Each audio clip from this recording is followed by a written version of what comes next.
Hola a todos, os habla Álvaro desde Bihać. Aquí el tiempo ha cambiado mucho en los últimos días. El único recuerdo de la nieve que cubría la ciudad hace solo unas semanas está en los picos de las montañas. Desde el Parque del Río, tomando el sol en camiseta, observamos cómo, al igual que cambia el tiempo, así lo hace también la situación de las personas en movimiento. Con el calor, escuchamos más y más testimonios de personas yendo al juego. Algunos son historias de éxito y alegría, personas que han llegado a Italia o Francia. Otros nos cuentan con frustración y tristeza cómo han sido deportados o devueltos en caliente a Bosnia. Nos muestran sus heridas, las marcas que los guardias de la frontera de la UE han dejado en sus cuerpos. Nos piden ropa, zapatos y teléfonos móviles porque los suyos han sido destrozados por esos mismos guardias. Son tiempos de cambio. Si bien la guerra en Ucrania ha devastado la vida de millones de personas en las últimas semanas, aquí no podemos pasar por alto que la violencia en toda la frontera bosnio-croata, en las puertas de la UE, continúa. No sabemos cómo variarán las estrategias migratorias en los próximos días, semanas o meses. Es difícil predecir lo cerradas que estarán las fronteras. Sin embargo, bajo esta incertidumbre, el trabajo diario por un mundo más libre e igualitario sigue, ya sea gracias a las personas en movimiento, perseverando en su camino a la UE, o a los voluntarios de NNK y otras asociaciones distribuyendo ropa o comida. Ayer, un hombre nos contactó en la mañana para invitarnos a comer. Preparó comida para todos nosotros y quiso compartirla antes de marcharse al juego. En su casa, en el campo, bajo los almendros en flor, disfrutamos durante más de hora y media de un picnic fantástico en el que no faltaron el pollo, las patatas, el pan, la Coca-Cola y el sol, que por fin ha vuelto a Bihać. En esta batalla también se viven momentos de felicidad y amistad.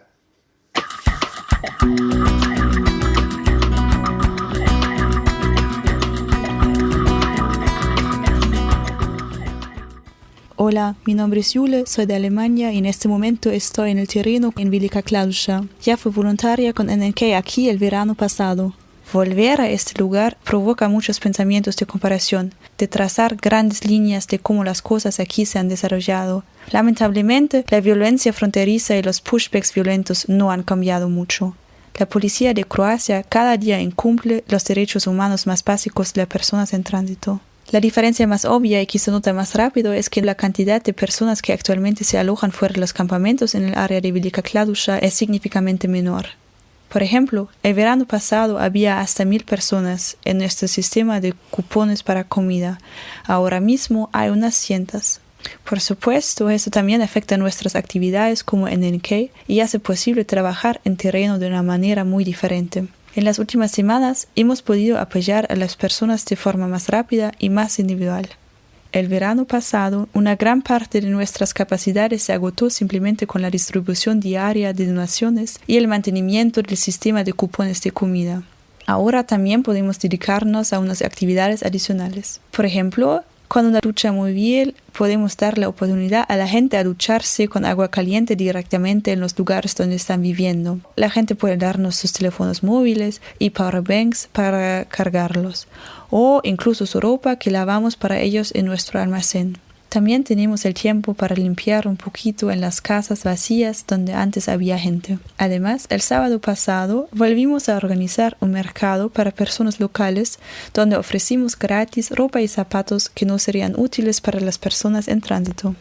Por otro lado, la pregunta que nos hacemos todos los días es por qué la cantidad de personas que se está alojando aquí en el área de Velika Kladuša en este momento está tan baja. Bueno, es muy probable que con el aumento de las temperaturas, la primavera, el verano, más personas se dirijan hacia aquí desde los campamentos de Sarajevo, pero incluso allí actualmente hay menos personas que en marzo del año pasado. Si preguntamos a la gente en tránsito qué piensan ellos sobre cuál es la causa de este decrecimiento, suelen aparecer palabras comunes como los pushbacks sistemáticos en la frontera greco-turca o el nuevo muro de Turquía en la frontera con Irán. A esto se le suma la imagen de una realidad aterradora donde la Unión Europea, con sus políticas de disuasión brutal y su estrategia de externalización de las fronteras, está consiguiendo que cada vez lleguen menos personas a la Unión Europea y sean más las personas que se quedan varadas en puntos cada vez más lejanos de la Unión Europea. Esta situación también nos lleva a pensar sobre la situación en Ucrania y a la mayor disposición de la Unión Europea a aceptar personas. La proximidad geográfica, como muchos lo describen, hace que el sufrimiento allí sea más tangible emocionalmente y que la gente se sienta más responsable. Así, externalizar la gestión de las fronteras de la Unión Europea a lugares más lejanos siempre significa que es más fácil mirar hacia otro lado, no sentirse afectado y rechazar la responsabilidad. Por lo tanto, parece aún más importante que percibamos lo que vemos y experimentamos aquí sobre el terreno como una pieza de rompecabezas de este cruel sistema. Que siempre lo insertemos en el contexto general y que nunca dejamos de lado la demanda de vías de acceso seguros a la Unión Europea. No importa si hay 100 o 1000 personas en el norte de Bosnia y no importa tampoco si la gente está varada aquí o en otro lugar. La demanda no cambia. Unión Europea abre las fronteras.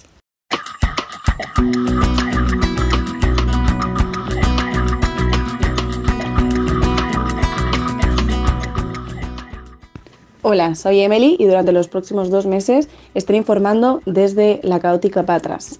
Hoy os traemos una historia que pretende acercaros al día a día y la realidad en una de las fábricas. Entre largos días nublados, fríos y lluviosos, el sol por fin asomó un par de días en esta ciudad, en Patras, y en las fábricas. Esto animó a las personas en movimiento que viven en estas fábricas a hacer de ellas su casa. Hace unas semanas vimos cómo, de la mano de ellos y de algunas de nuestras voluntarias y voluntarios, conseguimos hacer un mural en una de las paredes. If you get lucky, you're free. If not, you can't leave your country. This is not a joke, this is reality. This is the price of liberty, revelaba el mural. Al igual que unas brochas y pintura pueden hacer de las fábricas un mejor lugar donde pasar el día y las horas, unas semillas y un poco de tierra hicieron del jardín una entrada más alegre a la fábrica. De esta manera, este espacio no solo se vuelve más su propia casa, sino un hogar del que cuidar como todo aquel que cuida de su casa.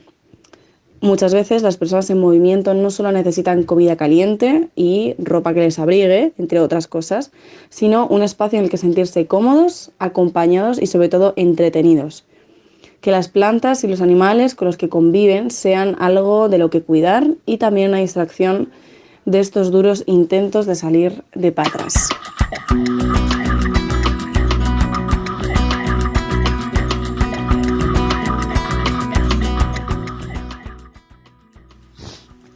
Hola, soy Cometa y hablo desde Melilla, al sur del mar de Alborán.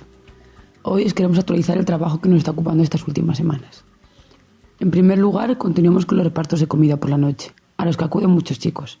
Nos gustaría agradecer especialmente a las vecinas de una de nuestras voluntarias, que para el último reparto han preparado un delicioso cuscús. Y ha sido un éxito total. A los chicos les recordaba el de su madre. Otro de los espacios que compartimos, lamentablemente, no está teniendo la misma suerte. De hecho, últimamente, como ya hemos comunicado en anteriores publicaciones, los chicos no han asistido mucho a los espacios grupales de intervención.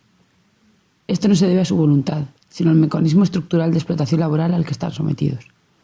Por esta razón hemos intentado retrasar los horarios en los que habitualmente quedamos con ellos, y se puede decir que esta solución se ha revelado parcialmente eficaz.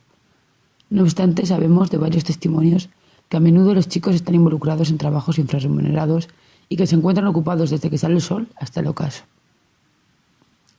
Recordamos que el colectivo que acompañamos no se ve representado ni acogido por ninguna institución, ya que las personas que traen pasaporte marroquí no tienen acceso ni al CETI ni a otros recursos. Esta condición, además de obligar a pernoctar en la calle, les condena a vivir la incertidumbre de un vacío legal y verse atrapados en un círculo vicioso de sistemáticas violaciones de los derechos humanos. También hemos detectado la necesidad de retomar las clases de español, en cuanto algunos de los chicos han mostrado interés por aprender la lengua del país de acogida. En estas clases nos enfocamos en el aprendizaje de un vocabulario básico, eligiendo el contenido en función de la demanda, es decir, preparando un temario que sea flexible frente a las preguntas de los chicos. Todos estos espacios nos permiten cuidar el vínculo con ellos. Pero en el caso de la clase de español esto ocurre de forma especial, porque tanto la condición de estar en un espacio cerrado y seguro y ser un grupo reducido permite crear un entorno seguro y de confianza. Por último, nos gustaría resaltar que estas semanas nos estamos enfocando en tejer red con entidades que se ocupan de migración en Melilla. Esto tiene más de un objetivo. Derivamos casos con los que entramos en contacto y que no corresponden a los perfiles a los que estamos enfocadas, y por otro lado nos ayudan a aumentar el impacto y la fuerza de las denuncias que se llevan a cabo. Gracias por escuchar. Un saludo desde Melilla.